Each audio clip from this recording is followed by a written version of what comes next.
as guitar players, we all experience at some point or another unfulfillment. We feel unfulfilled when we play. We feel that what we play today is just a repetition of everything we've played before. There's nothing new, there's nothing exciting.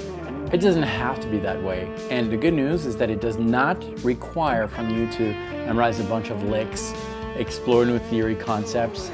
None of that. It's way healthier, way simpler. I'm going to tell you all about it right after this.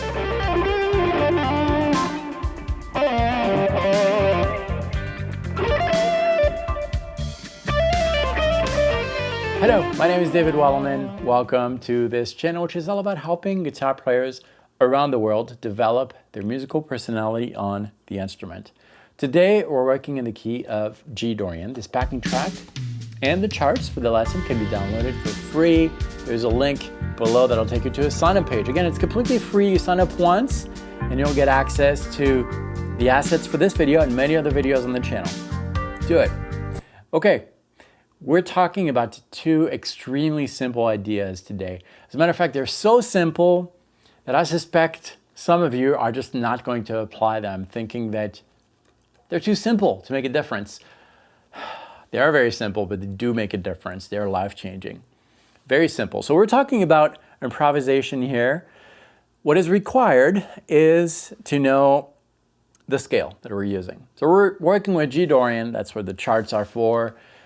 But you can also play minor pentatonic, that's totally fine. And once you have that scale, so I'm going to do this and we'll do G minor pentatonic, okay, to simplify things. Once you have that, we need to think of the movement. So picture the movement in your head. What I mean by that is that if I play a line, let's say I play something like this. There are 1, 2, 3, 4, 5 notes. The picture in your head is an ascending picture. All the notes ascend, right? So, okay, just like that. The reverse would be the line descends. Now, what if I play something like this? What are you picturing? You're picturing kind of a mountain, right? Ascending, descending. It's very simple, right? All right. Now that, once you have that picture, regardless of the picture, some pictures are a little more complex. Maybe you're ascending, descending a little bit, and then descending even more. But regardless of the picture, you're going to take that mental image and use that as a development piece. Because in music, what most of the time has the most impact on the listener is simplicity. We love simplicity as listeners. We love to recognize things. That's what explains why you might hear something on the radio of a musical genre that you're not supposed to like, yet you hum it all the time because you recognize it. It gives you a sense of familiarity. We're going to harvest that truth in our improvisations.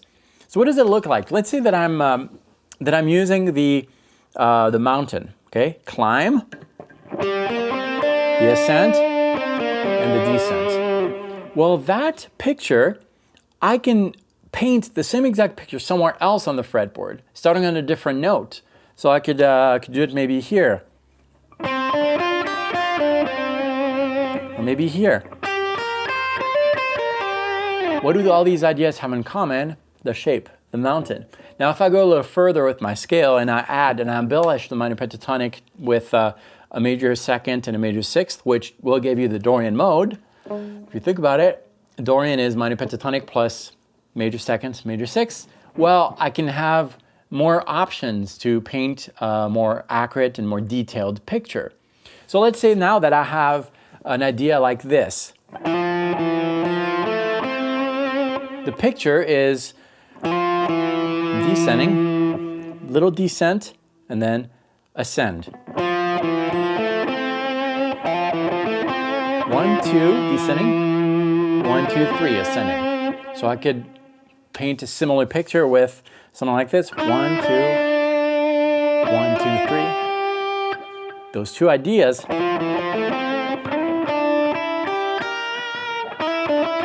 they all have that in common. right? That picture in common. Let's apply that to the instrument, and that'll bring me to my second idea. So here's our track, and I'm gonna start by not playing. Just give it a breath, and then start an idea. We're gonna use the same picture that we painted earlier. I'm gonna do it again.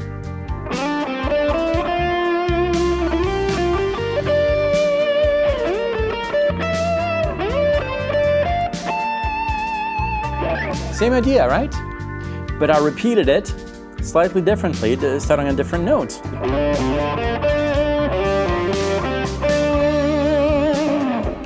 All right, and that really, really helps. Not only does it help your comfort level on the backing track, but also your zen factor. Okay, I have an idea that I can really extract new ideas from and develop, and that helps you fill the space, but it also helps you connect with the listener, because now the listener is engaged to what you have to say musically, because it's simple, it repeats, but it doesn't clone, and that's kind of interesting for people. And my second point, I did it, we all do it, but if you're aware of it, you're gonna do it with more purpose. It's that breath. When I'm talking to you, there is silence.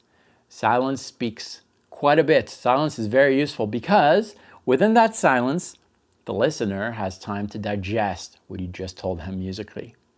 And that's what happened here. I'm not playing over this backing track continuous notes, because then, well, it might be impressive, or it's not, but it's, you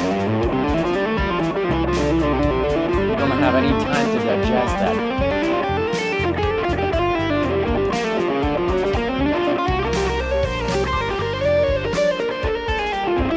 Right? You don't remember. But if I add silences, I can play fast.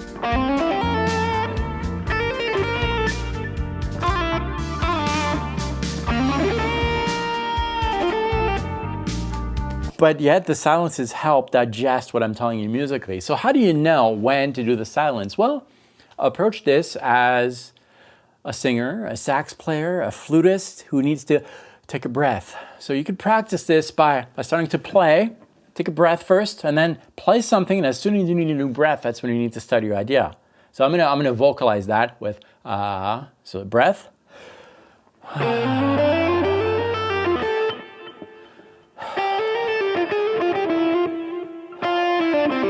I need to take a natural breath. And that's why singing your lines is very useful, because it automatically builds in those breaths that you need and that your music needs too. So two things. Picture a shape, very simple shape, a mountain, a climbing thing, a slide, or a house, whatever it is, and draw that shape in different areas of your canvas. Draw it here, draw it here. Here, all those are the same shapes, and then breaths in between. I told you, they're simple. Are you gonna take them to heart? I really hope so. Don't skip this. Just thinking of it sometimes is enough for it to change your approach to music and bring out new ideas. Maybe simpler ideas, but more impactful ideas. And that's what music is about. Telling a musical story that people can engage with, remember. It's all about emotions. That's it. All right, I really hope that you enjoyed this video. Let me know below what you think. And if this was your first visit, well, thank you very much for checking this out until the end. Remember, you can grab the backing track, the charts below, completely free. And don't think that it's way too simple that you're not going to apply it. Because I kind of try to do what I call accidental teaching, where there's more said sometimes than what I really say. You know what I mean? Rewatch the video. Maybe you will. Thank you very much for watching this. I'll see you very soon. Practice well.